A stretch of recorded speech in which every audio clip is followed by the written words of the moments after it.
and safety. And this is what she had brought in her recent book, People Power book. These are her responses, which she has encountered through her experiences and education. Miss Karine is with us. She was speaker for the Qatar branch and for the other branch, and this is really an honor for us and for the branch that today she has given us some time, and she is discussing this great subject and topic with us. Before we start, as usual, we have certain rules. Please keep your mic mute unless you need it. The question and answer will be right down in the answer book, in the chat book. And the communication coordinator will be answering all of these queries, these questions. There is another rule which we had put after reviewing the previous meetings. Please stay with us if you need a certificate for your CPD. Please do not just pop in and pop out for sole sake of certificate. This is a great event and we need your attendance till the last moment. So please help us on this. We are very thankful for all of you guys, because 430 or more than that being registered, and we're having like 124 people, and we are expecting more attendees to this. So please be with us. The entire event will be recorded. So this is for your information. If you are not happy with the recording, you may leave, but this is essential for us to review the recording later on, or if someone needs it, so IOSH can share it accordingly. So I would like to invite Ms. Karine to start. Before she starts, there will be 3 questions at the end of the session, and the winner will get 1 book as a gift, as an award from the speaker. That book will be delivered to the winner accordingly in UAE. So keep your eye, keep focus on this great topic, great subject. And the question will be definitely relevant to this. Once again, please keep your mic mute unless you've been asked or you need it. All the questions can be right down in the chat box. Thank you very much. Karine, the floor is yours. Thank you very much, Syed, for such a wonderful introduction. And I have to say the honour is all mine to be able to speak to everyone today. I can see there are lots of people on the call, and I'm going to be talking about a topic which is very close to my heart, which is long-term engagement in health and safety.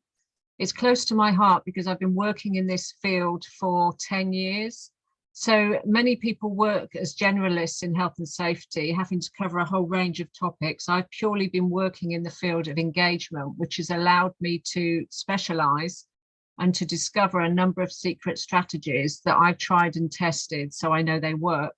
So hence the name of the presentation, Secret Strategies. And as Syed says, we want to make this as exciting and engaging for you as we can today. So we are doing a competition at the end. There is a book already in the Middle East. It looks like this, if you can see it, People Power. It's already out there, and one of you is going to get that free book if you can answer between 1 and 3 questions at the end. So, and the questions will be based on the content of the presentation. So that's an incentive to stay tuned to what I'm going to say. I'm going to talk for about 30 minutes. And then I'm going to stop. I'm going to ask you what you think, and we're going to take questions on the chat. Because there's so many people, we can't take them through the presentation, but please put your questions on the chat and we will take as many as we can at the end. Okay, so please, if you've got your video on, please give me a smile. There are a lot of you and only one of me, so if you give me a nice smile. Anyone going to smile at me? Yeah, fantastic. Okay, lovely smiles. Thank you. I feel so much better now. Okay, so my talk today, this is what I'm going to talk about. I'm going to talk about the challenges we've got with health and safety today.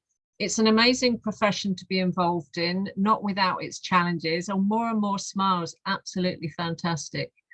And I think Syed has probably references the fact we have challenges right now and some of the challenges. So we'll see if we can sort of relate to the fact that we're all in it together. We're not alone.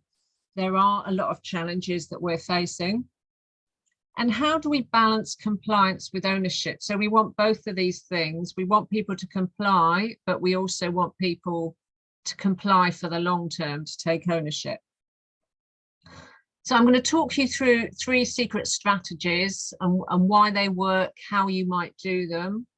And it's referencing a 3-step process that I refer to in my book. It's about how do you build the foundations for ownership and engagement in health and safety?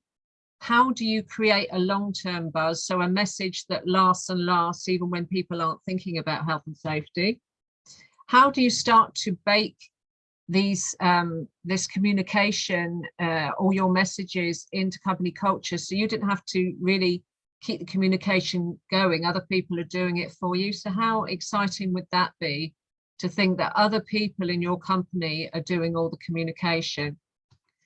And then some conclusions. Then, as I said, we're going to do the Q&A, so we'll take all of your questions, so please give me some exciting questions at the end. I'm sure you have lots. And then the competition for the free book. So first of all, let's just see if you can relate to any of these challenges, okay? So just maybe give you a thumbs up if you can relate to any of these. An ever-growing remit. So we might have started out with safety, then we've got health as well. Wellbeing's maybe on your agenda. Resilience, maybe you can think of something else that you've got. Maybe you've got quality and security as well. So you're being spread more and more thinly across a wide range of topics. The additional demands of a global pandemic. I don't know how things are going in the Middle East. We're kind of coming, I'm in the UK, we're coming out of the 4th wave here. But I think it's going to be with us for a while, and we've got additional demands of that.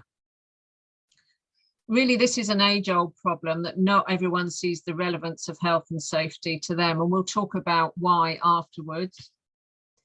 Increasing pressure from other business issues, and again, a long-term issue that you're trying to get health and safety to take priority, and other people are looking at other business issues that they might think are more important. Maybe the leaders of your company are favouring other topics like quality, for example.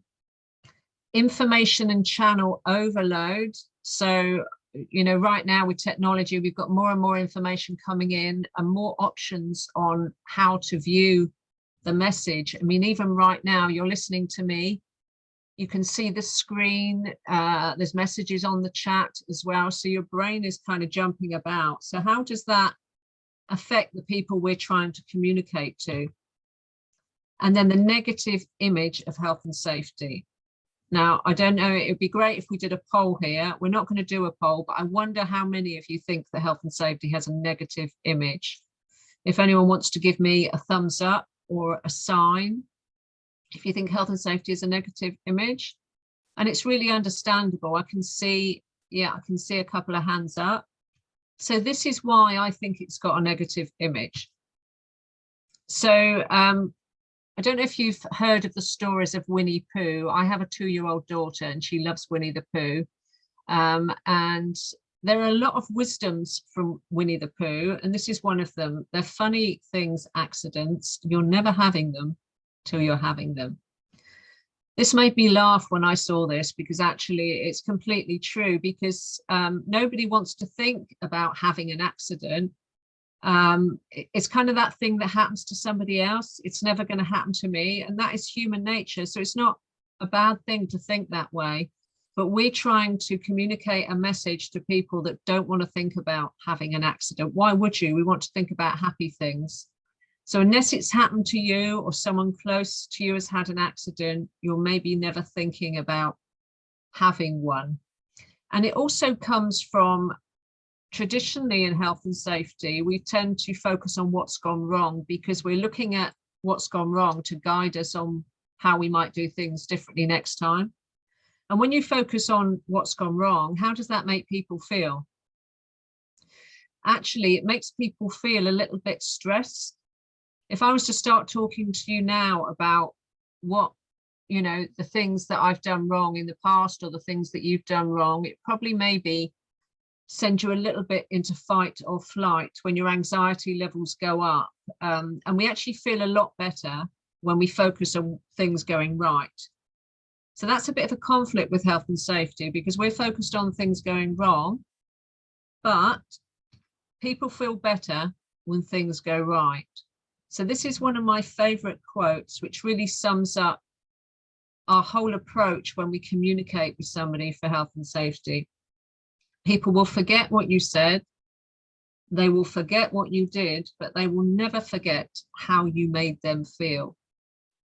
So I try and keep this in mind every time I'm communicating for someone. And even if we might see someone for health and safety and feel quite angry about what they're doing, and or maybe even quite frustrated that they might be not doing the things we want them to do, I still try and keep this in mind. If I can make somebody feel good, then they're more likely to respond to me and to do the right thing. And so we've got this challenge on, you know, how do we get people doing the right things and make them feel good at the same time? And the answer really is to talk as much about the things that people are doing right as the things that they're doing wrong from your perspective. Because really nobody's doing anything wrong. We're all just doing the best we can, aren't we, with the resources we've got available. So how do we make our health and safety message relevant? So this is a challenge, because if we can make it relevant, people are going to buy into it. People are going to take ownership. You know, if we think about this message today, if you think, yes, what Karen is saying is relevant to me, you're going to do something with it, aren't you? And it's the same for health and safety. If you can show people that it matters to them, they're going to do something with it. Can you make it interesting? Can we make health and safety interesting? What do you think? Can we make it a value? What's the value that we bring to the organization? And how do we make it sticky? So how do we make it last? So a bit of play on words, really. How do we make it sticky and stick around?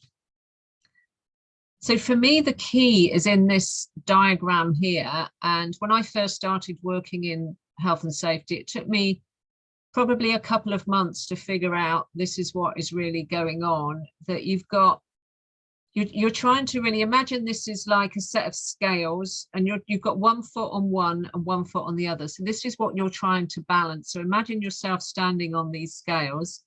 On the one side of it, you've got the compliance side. So you're trying to balance all the sort of the stuff that's related to what could go wrong, the systems, the rules, the procedures.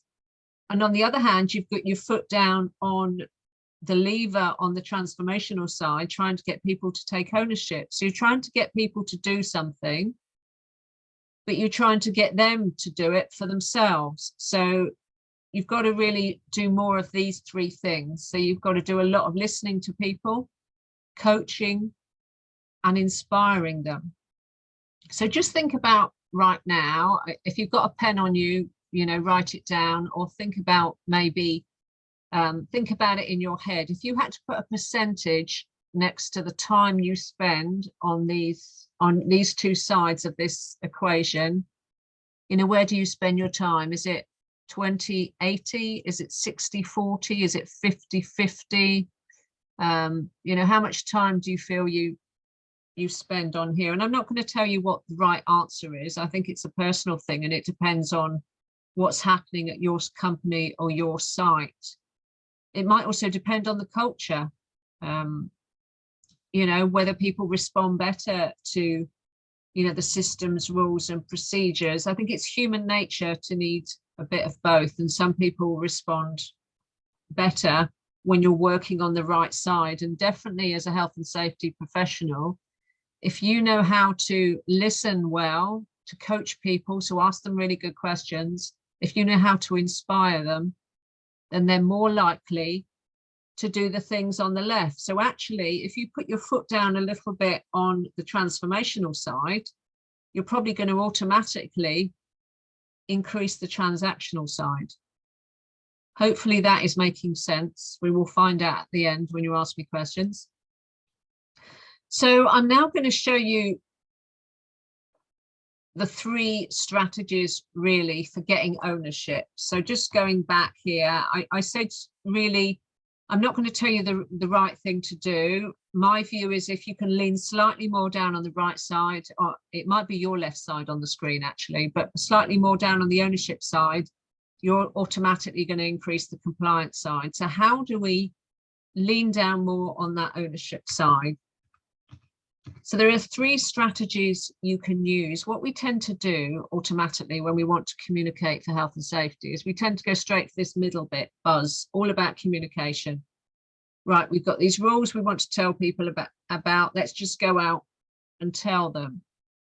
And it doesn't always get the impact we want because we've not thought about what are the foundations we need to build at the start to make sure the message really lands, make sure we've got the right people to carry that message for us, and how do we bake that message into the company culture.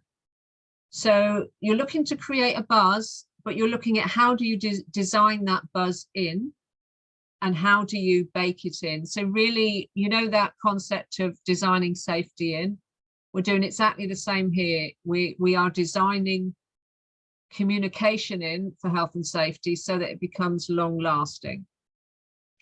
So we're going to look at what we might do at each of these stages. So the things you might do at the build stage when you're trying to build some good foundations so the message really lands. First of all, outline your vision. And then I'm going to give you number 2 as well, which is sell it to management. So you need a business case to management. You absolutely need to get them on board. And we've got a bit of a chicken and egg dilemma here. If anyone loves a chicken and egg dilemma, I do. Which comes first, the management buy-in or the vision? And it may be that the vision comes first because you've got a wonderful leader that says, I've got this great vision and I've bought into it. And then you need to get the rest of the management team the business case, or it may be that they don't have a vision and you have to nudge them in the right direction to give them that vision when you're selling the whole idea of health and safety to management. So all of this stuff is going to help you with your communication for health and safety because you're setting these foundations to get the support you need. Get the right people in the right places. So who do you need placed strategically that are going to support you? I don't know if you've ever been in a situation where maybe somebody has raised an issue for health and safety on the ground, or you've raised an issue, and then when you've tried to sort of push it upwards, it sort of gets stopped and gets pushed down again. You can't get the support. Have you ever been in that kind of a situation where you're not getting the support from the top? So I can see a couple of hands up. So if you've already got people placed, so I guess operational people that are already strong safety supporters, you involve them at the start, you build relationships with them and say, look, I'm going to need your support. I mean, let me give you an example. Let's say you go out onto site, there's a toolbox talk or a pre-shift huddle, and you find out there's no first aider on site. What are you going to do? So what's the right thing to do is to say, right, we need to stop the work until we've got a first aider on site. But then what if you escalate the issue? If nobody follows your recommendation, you escalate it, and then you don't get the support. You need to design this in at the start. You need to design in that support by getting senior level sponsors.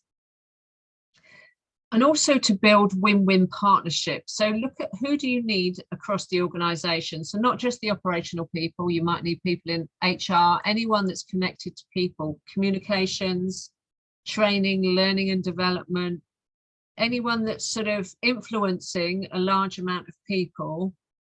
If you can sit down with them and have a chat and say, okay, this is what I'm trying to achieve for health and safety. This is my challenge. What's your challenge? What are you trying to achieve? And see if there's a win-win, some common ground. And then you might be able to come to some kind of agreement on how you can help each other, or maybe some common ground where what you do and what they do is going to drive health and safety and also drive what they're trying to achieve. And then finally, let's say you decide you want everyone to take ownership in the company. So you want everyone to be a leader. then they might say, well, what do you want me to do? So, you know, and this is one thing I've learned along the way in my 10 years, is that you need to be really clear on what you want people to do. So you need to define these behaviors. So where would you get your behaviors from? So I don't know if you've got any set behaviors in your company that you're asking people to do.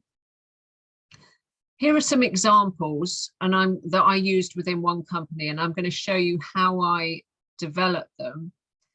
And I think it's important to pick some really generic behaviors that will, remember before we said you've got this really wide remit. You've got maybe resilience, you've got well-being, you've got health as well. So pick some behaviors that can also be leveraged across those other areas. So what I did here is I went through the high potential and near miss investigation reports of a company for about 12 months. And I looked at themes, the way people are behaving, what they were doing, what they weren't doing. And I sort of clustered all the themes, started out with about 20 behaviors, narrowed them down to 7, and concluded if we have people doing all of these 7 things, then that would make a real difference to that organization, because I'd seen it in the investigation reports. And this is when we talk about how do you make health and safety relevant. So if you take some golden rules or some behaviors from another organization and try to make them work in yours, how do people know they're relevant to your organization? But if you can say, I want you to do these 7 behaviors, I know they're the right ones because I've looked through all the incidents and these are the ones that are going to make a real difference. They're going to keep people alive. Then you can imagine people are going to say, oh, actually, I'm one of these people. I want to stay alive. This means something to me. And then you can see that we could apply behaviors like this. So I'm not saying you should use these. I'm saying take the approach, go and look.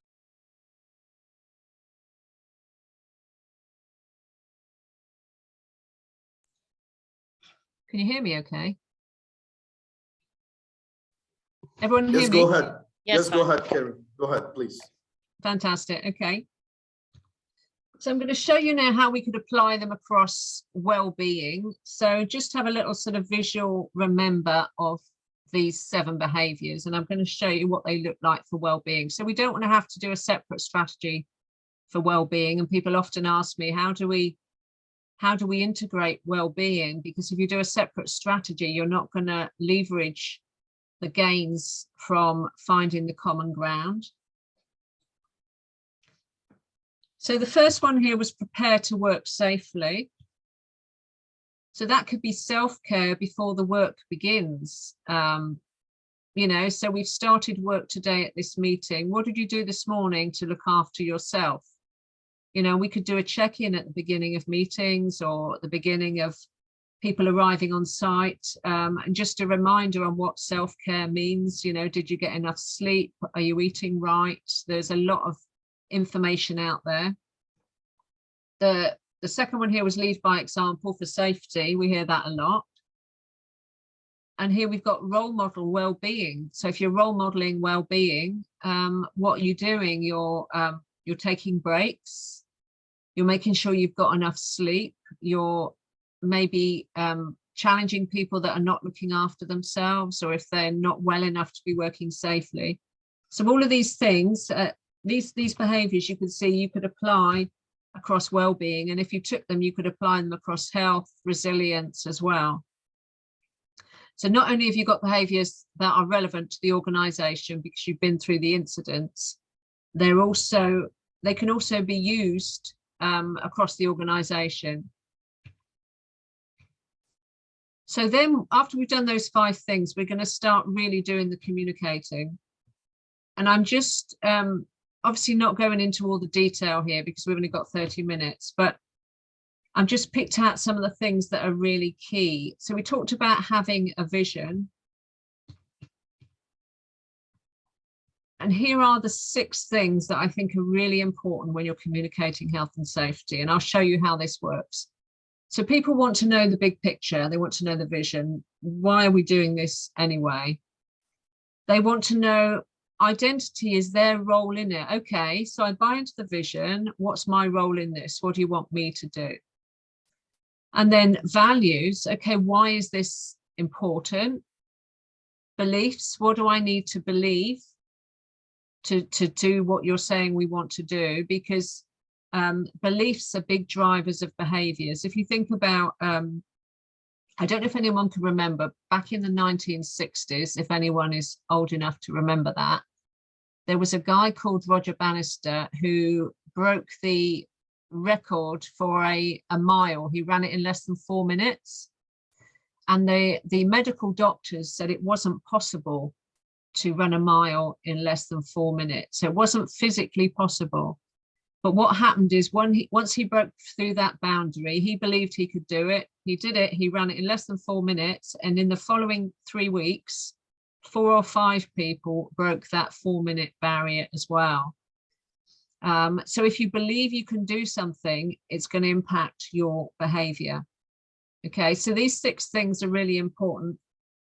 They're the 6 things that will make people feel comfortable individually, and also it gives you a bit of an elevator pitch company-wide, and I'm going to show you how it works. I'm going to talk through it.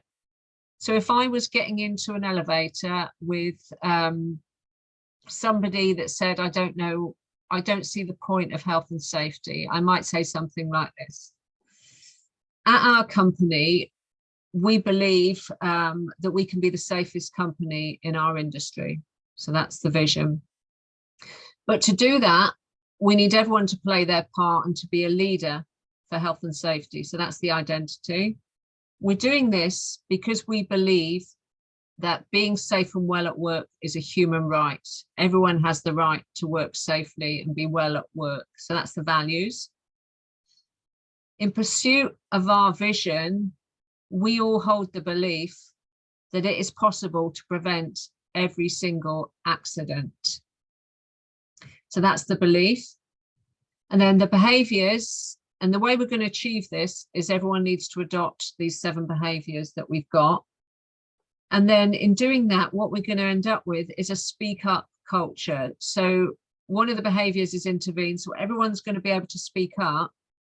But what's important in this culture is not just people speaking up, is when somebody does speak up, they get thanked for it, they get welcomed, they get acknowledged, because otherwise somebody will never speak up again. And I know that it's not always easy to speak out across the hierarchy, to speak out with somebody that you perceive to have more power or status than you.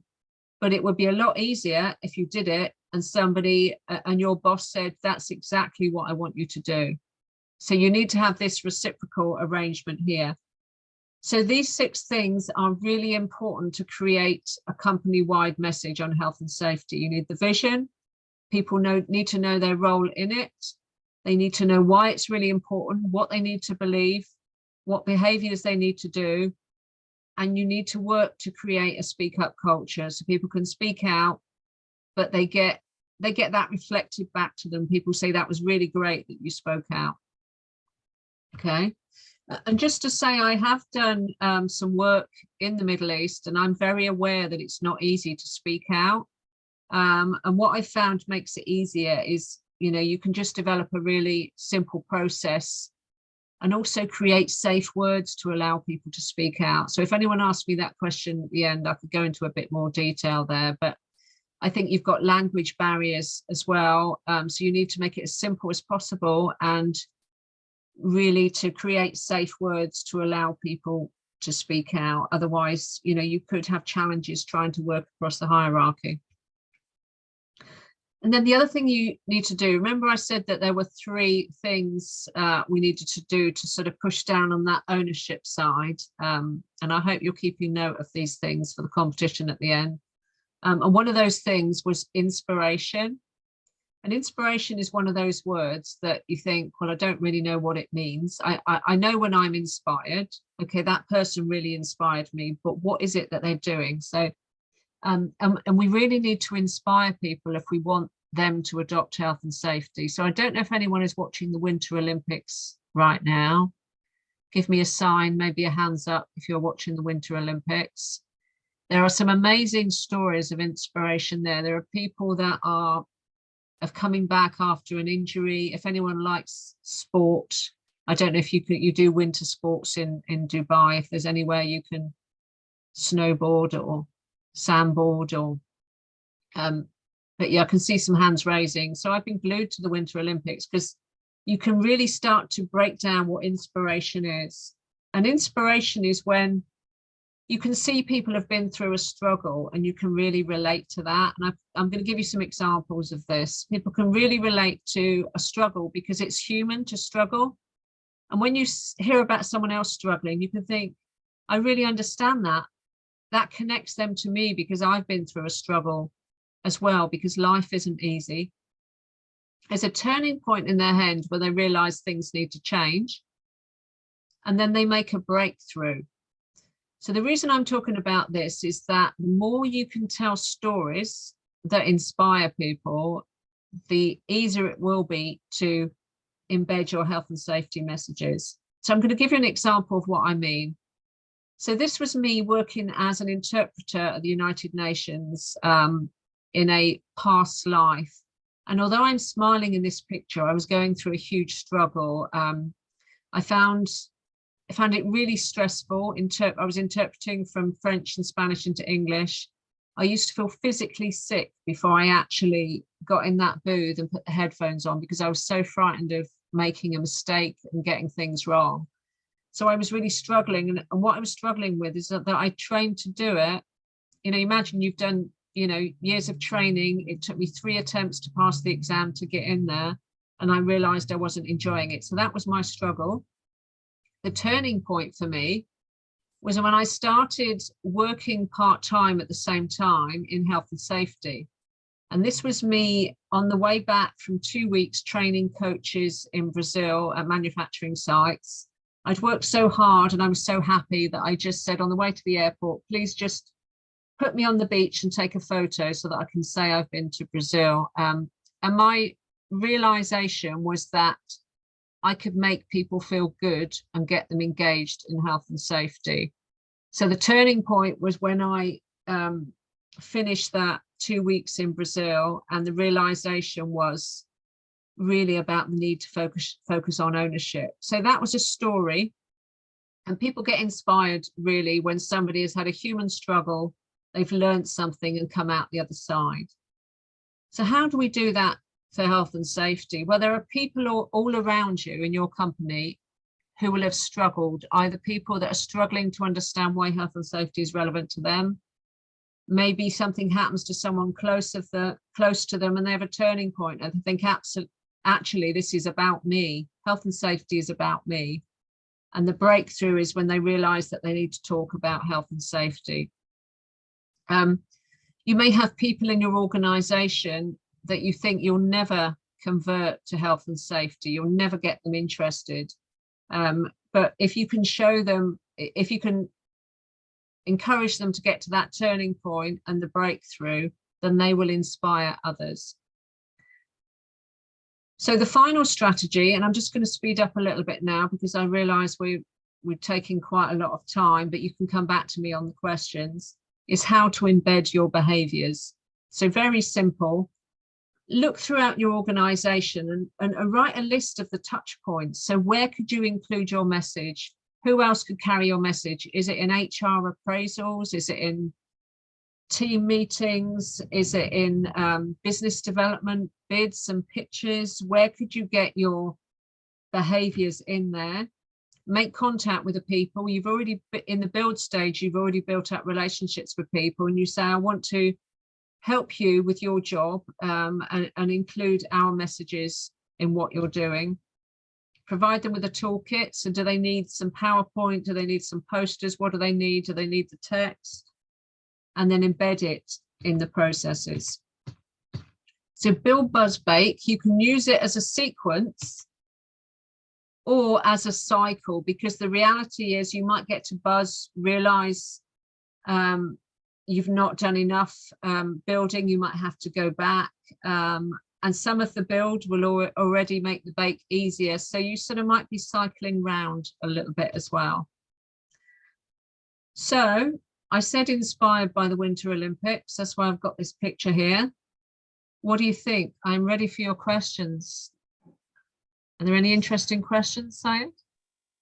Thank you very much, Karen. Indeed, it was a very comprehensive presentation. Yeah, we have a couple of questions in the chat box. The first question is, how an effective HSC vision can be created? What should it contain? Sorry, what was that? How can an effective HSC? How an effective HSE vision can be created, and what it should contain? Region. Yeah. Did vision. You say region? Vision. Oh, vision. Yeah. Okay. So if you want some inspiration about visions, have a look at Simon Sinek's work. He's written a book called The Infinite Game, and there's also a TED talk called The Infinite Game, and he talks all about making something. It's a bit like creating a legacy. So visions tend to be short term, but you need something that's a legacy. I've worked in companies that have people who have set really ambitious visions. We want to be the reference company for safety. We want to be the safest company in our industry. So the key criteria is it's something that will take you a long time to achieve, or you may never achieve. So if it's something you're never going to achieve, you're going to keep people working towards it. So it needs to be something that may outlast you, something that will keep people continuously inspired. So think about how you're going to make the world a better place. That's why I use language like, we could say our vision is to make health and safety a human right within companies. So how long is that going to take to achieve?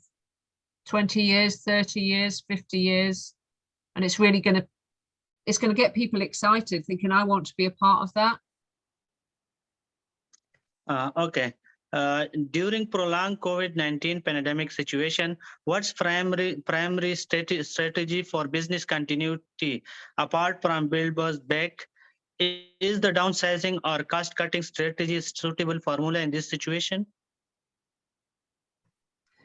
Yeah, so I think if I understand the question correctly, so I think you've got a conflict there between the downsizing and the cost cutting, so the challenges of the other business issues, and also you've got the continued need to focus on COVID-19, and for me that makes Build Buzzbait even more relevant. And you can just really take, I think you need to find ways to find common ground and to show value to the business, and the Build Buzzbait, especially the win-win partnerships, allows you to get the whole company involved and show that health and safety is not just going to keep people safe through COVID-19, it's going to build business reputation, it's going to build business continuity. So I think we all know that it's good for the business. It's a case of selling that to management. So it's going back to the build part again to sell it to management. Okay. Thank you. We have one more question. How to involve more senior management in health and safety commitment?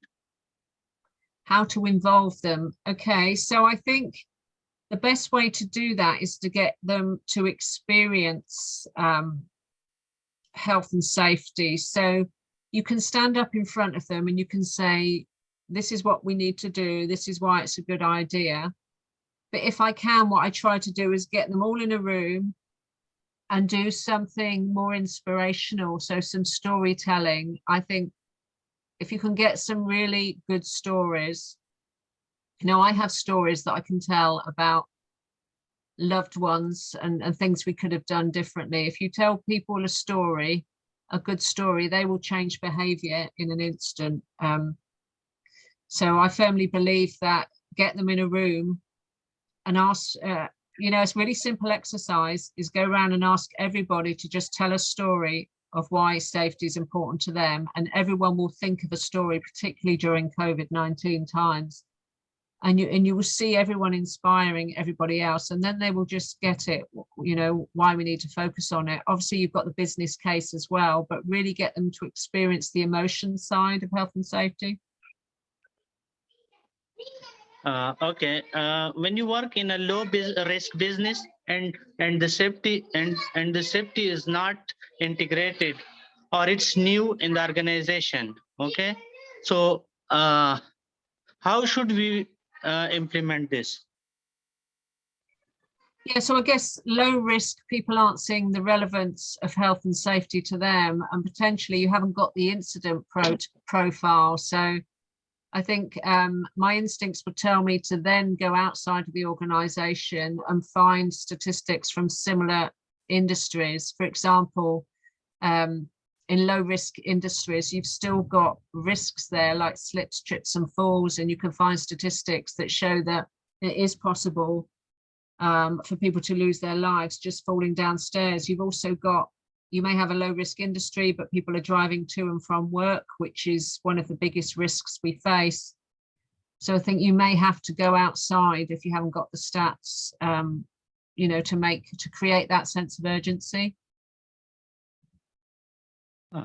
Okay. We have one more question. How to make a positive culture in an organization? Okay, so how to make a positive culture? I think the key there is just to talk about things going right. What are people doing right for health and safety? Because people will be doing things right every day. So create that opportunity to have conversations about what is going right or what is the right thing to do. And one of the advantages of creating a simple set of behaviors is, and a toolkit to go with it, is you can just, one thing I used to do was to just get posters on the wall of the behaviors, get people moving around in a group and saying which one resonates and why.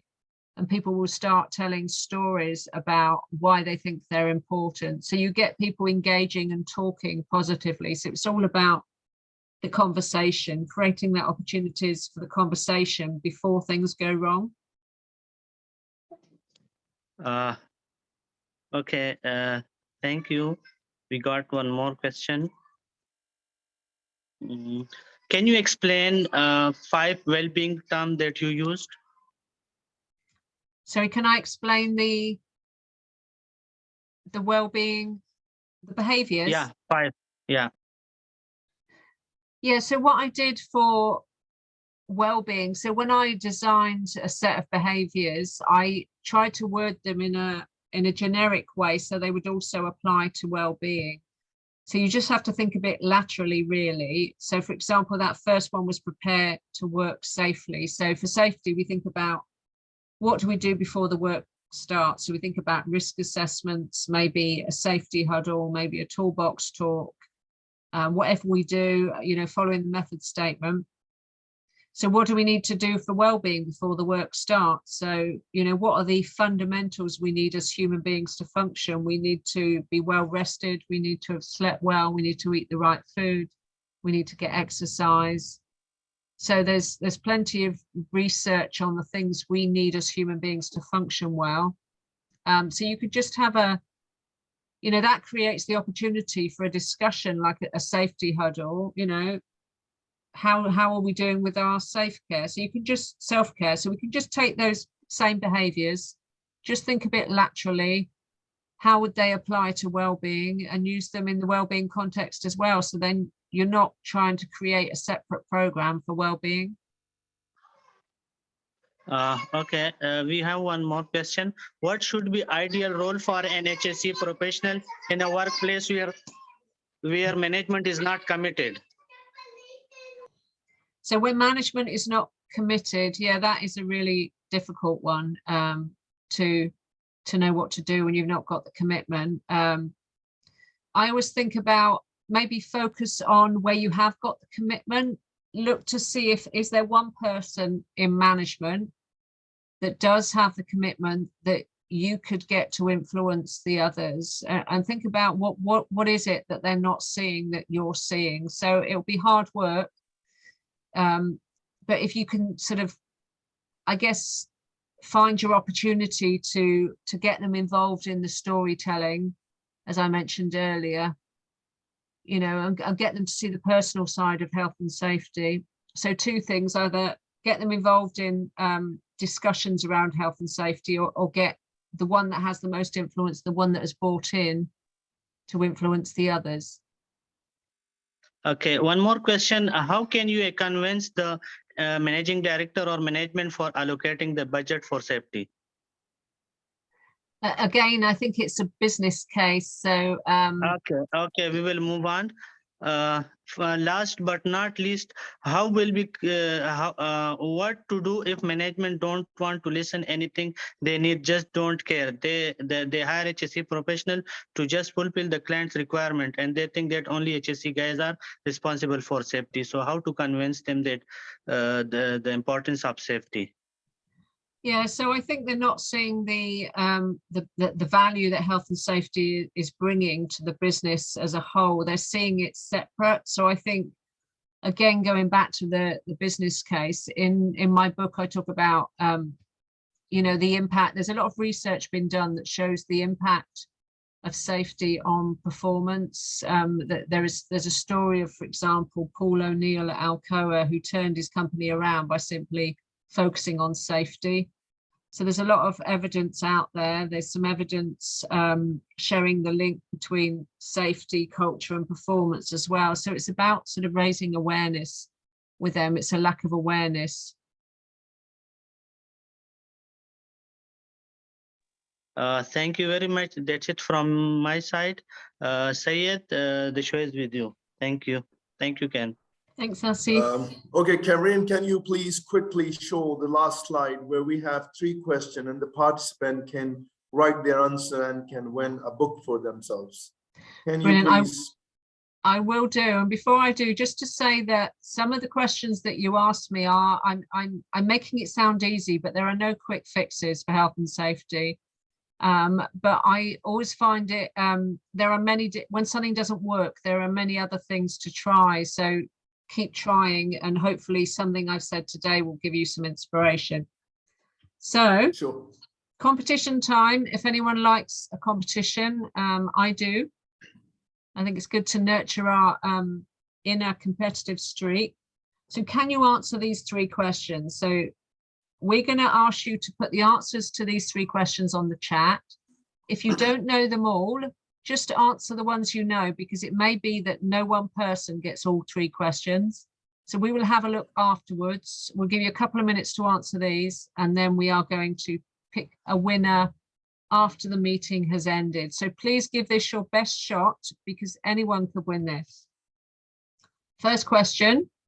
So Syed, I think it'd be best if everyone just puts the answer to 1, 2, and 3 in the chat together. So here are the 3 questions.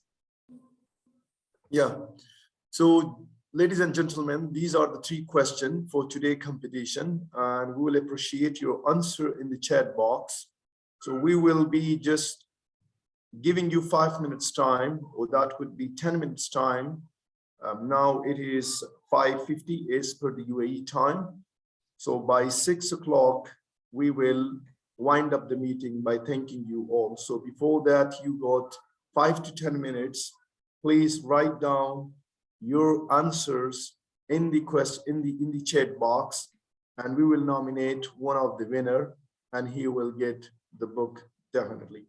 So keep your mic mute and focus on the question and give us your answer. We will be recording this, and we will be announcing the winner later on, not right now.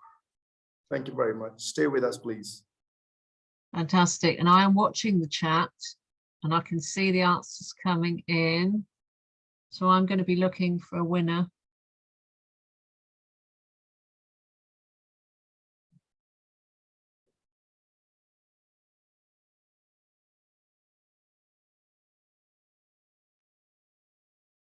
Dear attendees, please make sure that you write answer 1, answer 2, answer 3. So it will ease us. Plus, please write down your name as well, because some of the people are logging from Galaxy, iPhone, etc. So it would be difficult for us to find out you and give you this book. So those are having their names, it is okay with us. We can find out them easily. But those are not logging with their names, instead with a phone, kindly put your name as well. Thank you very much.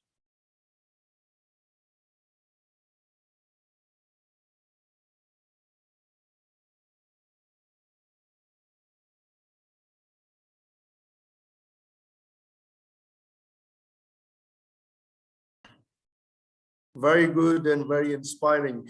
The answers are very good.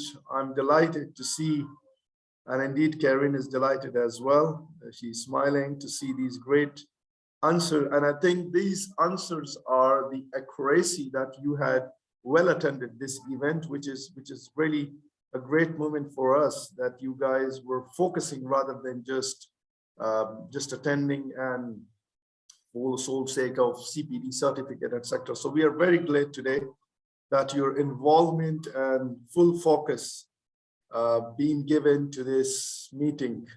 We got 2 minutes more, and after that, we will be winding up the event. So you got 2 minutes more. More answers are welcome. If we get more answers and more are similar, then we will do a draw system to finalize one of the winners.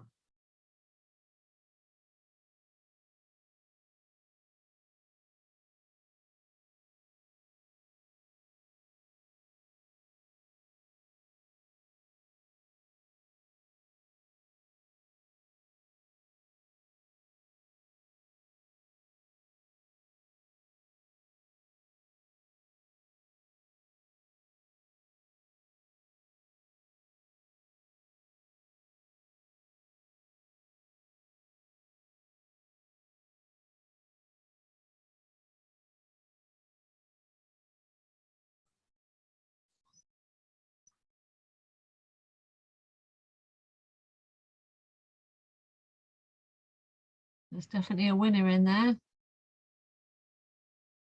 Maybe more than one, we might have a challenge.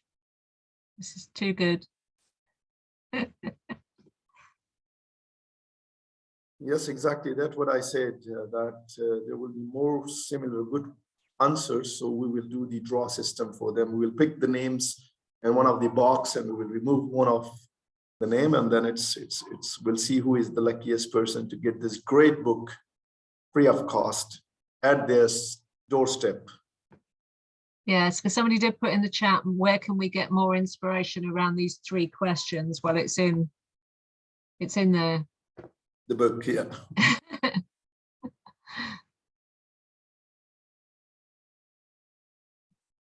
Okay, so I think we got enough answers, and I think we can wind up the event. What do you think, Kevin? Yeah, thank you so much, everyone, for listening. I know it's not easy to listen to somebody talk, so thanks so much for interacting and giving this your best shot on the competition. So I really hope it was useful, and I shall just wish you a wonderful rest of Sunday, whatever you've got planned. I think it's evening your time, so I wish you a lovely evening. Thank you very much, Kevin. Thank you very much, Catherine from UK, who is always there supporting us, giving us the link, remaining very active throughout these all events, despite having a Sunday off day. Thank you very much for all of the members of the IOSH UAE branch and even the non-member. Thank you very much. Today, we had touched approximately 200 attendees through this event. And right now we have approximately, I think, 170 people are active. So thank you, everyone. We are winding up, and see you. Don't forget to register yourself for the next event, which is on 12th of February, 6:30 p.m., I believe. So that would be also a fantastic one. Thank you very much and have a great evening. Bye-bye.